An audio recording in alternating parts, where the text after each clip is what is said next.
नमस्कार दोस्तों, आप सभी का अपने जाने माने यूट्यूब चैनल बजरंग क्लासेस पर मैं दोस्तों बहुत बहुत स्वागत करता हूं। दोस्तों आज की इस क्लास में कन्हैया सर की पीडीएफ, जिसमें दोस्तों मॉडल पेपर यहां पर 6 दिया गया है। ठीक है, तो अपनी चैनल पर दोस्तों ये फर्स्ट मॉडल पेपर होने वाला है और ये लेवल 1 और लेवल 2 दोनों के लिए महत्वपूर्ण शिक्षा मनोविज्ञान का मॉडल पेपर रहने वाला है। ठीक है, तो दोस्तों आज की क्लास में हम 30 प्रश्न यहाँ पर सॉल्व करने वाले हैं, जो कि आपके एग्जाम के लिए इंपॉर्टेंट साबित होने वाले हैं। ठीक है, तो सबसे पहले यहाँ पर देखते हैं दोस्तों पहला प्रश्न, यानी कि ये कन्हैया सर जो कि दोस्तों विशेषज्ञ है मनोविज्ञान के, और उनके द्वारा ये दोस्तों मॉडल पेपर तैयार किए गए हैं, जो कि दोस्तों आप सभी के लिए इंपॉर्टेंट रहने वाले हैं, जो कि दोस्तों हम सॉल्व करवा रहे हैं। ठीक है, तो दोस्तों पहला प्रश्न है, राज्य सरकार द्वारा किस योजना के तहत राज्य की प्रत्येक ग्राम पंचायत में एक प्रारंभिक शिक्षा के विद्यालय को आदर्श विद्यालय के रूप में विकसित किया जा रहा है? तो दोस्तों ऑप्शन ए सही हो जाएगा, उत्कृष्ट विद्यालय योजना। ठीक है, तो ऑप्शन यहाँ पर सही हो जाएगा।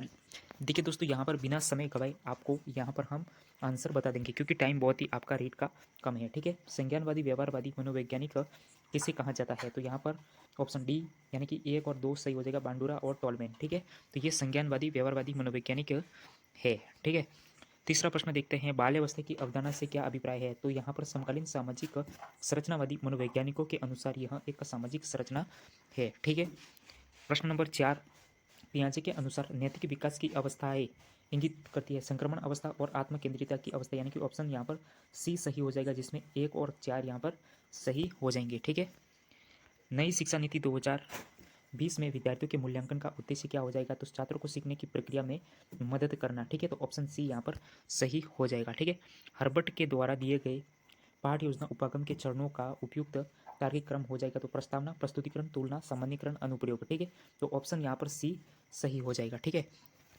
प्रश्न नंबर 7 को देखते हैं, बहुबुद्धि सिद्धांत के अनुसार सभी प्रकार के पशुओं, खनिजों, पेड़ पौधों को पहचानने और वर्गीकृत करने की योग्यता, ठीक है, क्या कहलाती है? तो वो प्राकृतिक बुद्धि हो जाएगी। ऑप्शन यहाँ पर भी सही है। ठीक है, साइकोलॉजिया पुस्तक के रचयिता कौन है? तो साइकोलॉजिया पुस्तक के रचयिता रुडोल्फ गोकेल यहाँ पर हो जाएगा ऑप्शन बी।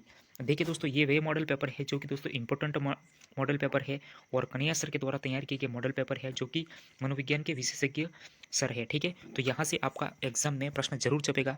लेवल 1 और लेवल 2 दोनों के लिए समान रूप से उपयोगी मॉडल पेपर होने वाला है। ठीक है, तो कौन सा अभिप्रेरणा का घटक नहीं है? तो यहाँ पर हठंत स्मृति हो जाएगा, ये अभिप्रेरणा का घटक नहीं है। बाकी आवश्यकता, अंतर्नोद, प्रोत्साहन ये हो जाएगा। ठीक है, निम्न में से कौन सी तकनीक, एक मिनट, यहाँ से अपना 9वां प्रश्न था, तो दोस्तों मिस्टेक हो जाती है अभी तो। ठीक है, भारत में बाल अध्ययन की शुरुआत हुई तो लगभग 1930 के लगभग यहाँ पर भारत में बाल अध्ययन की शुरुआत मानी जाती है। ठीक है, इस अवस्था को मिथ्या परिपक्वता का समय कहा जाता है। बाल्यावस्था को मिथ्या परिपक्वता का काल कहा जाता है। मिथ्या परिपक्वता ये J.S. रॉस के द्वारा कहा गया था। ठीक है दोस्तों, तो यहाँ पर ऑप्शन बी सही हो जाएगा।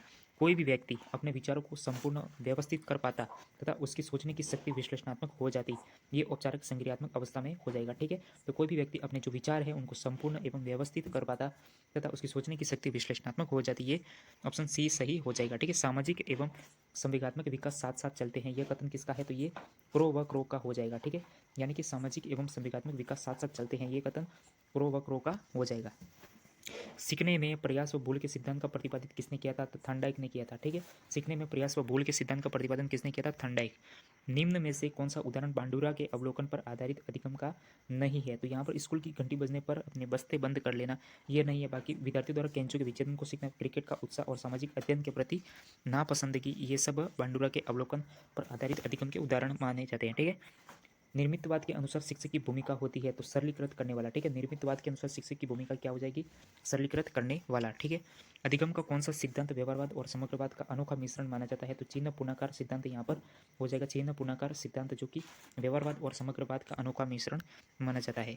जब मानव शरीर के एक भाग को दिए गए प्रशिक्षण का अंतरण दूसरे भाग में हो जाता है तो इसे क्या कहते हैं? द्विपार्श्विक अंतरण यहाँ पर कह देते हैं। ठीक है, आउट ऑफ द बॉक्स चिंतन किससे संबंधित है? आउट ऑफ द बॉक्स चिंतन किससे संबंधित है? तो ये अपसारी चिंतन से संबंधित माना जाता है। ऑप्शन यहाँ पर सी सही हो जाएगा। ठीक है, 19वां प्रश्न यहाँ पर देखते हैं, कौन सा अभिप्रेरणा का घटक नहीं है? तो दोस्तों रटंत स्मृति यहाँ पर हो जाएगा। ठीक है, 20वां प्रश्न देखते हैं दोस्तों, निम्न में से कौन सी तकनीक प्रक्षेपण तकनीक नहीं है? तो यहाँ पर व्यक्तिगत अध्ययन यहाँ पर हो जाएगा, ये प्रक्षेपण तकनीक नहीं है। बाकी खेल तकनीक, शब्द साझेदारी परीक्षण, चित्र साक्षरी परीक्षण, ये सब प्रक्षेपण तकनीक है। ठीक है। नई शिक्षा नीति 2020 में किस आयु वर्ग के बच्चों को शिक्षा का अधिकार कानून 2009 के अंतर्गत रखा गया है? तो 3 से 18 वर्ष यहाँ पर हो जाएगा ऑप्शन सी। यदि अक्षिता की कालानुक्रमिक उम्र तथा मानसिक उम्र 9 साल है तो उसकी बुद्धि लब्धि का वर्ग हो सकता है औसत, यहाँ पर हो जाएगा। ठीक है। हम सभी अपनी बुद्धि, प्रेरणा, अभिरुचि आदि के संदर्भ में भिन्न होते हैं, यह सिद्धांत संबंधित है, व्यक्ति की भिन्नता से संबंधित हो जाएगा। ठीक है। मानसिक स्वास्थ्य संपूर्ण व्यक्तित्व की पूर्ण तथा समरूप क्रिया है, यह परिभाषा किसने दी थी? हेडफील्ड के द्वारा दी गई थी। मानसिक स्वास्थ्य संपूर्ण व्यक्तित्व की पूर्ण तथा समरूप क्रिया, ये हेडफील्ड ने कहा था। ठीक है। प्रतिरक्षा प्रक्रिया है, ये एक व्यक्ति का रक्षा कवच होता है, व्यक्ति का रक्षा कवच होता है, ये प्रतिरक्षा प्रक्रिया है। ठीक है। विशिष्ट बालकों की शिक्षा हेतु शिक्षक को ध्यान देना चाहिए, व्यक्तिगत आवश्यकताओं पर विशिष्ट बालकों की शिक्षा हेतु शिक्षक को ध्यान देना चाहिए। ठीक है। एनसीएफ 2005 में भाषा शिक्षण होना चाहिए, बहुभाषा में होना चाहिए। ठीक है।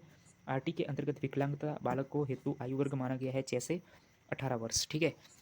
यहाँ पर आरटी के अंतर्गत विकलांग बालकों हेतु आयु वर्ग माना गया है 6 से 18 वर्ष, यहाँ पर हो जाएगा। ठीक है।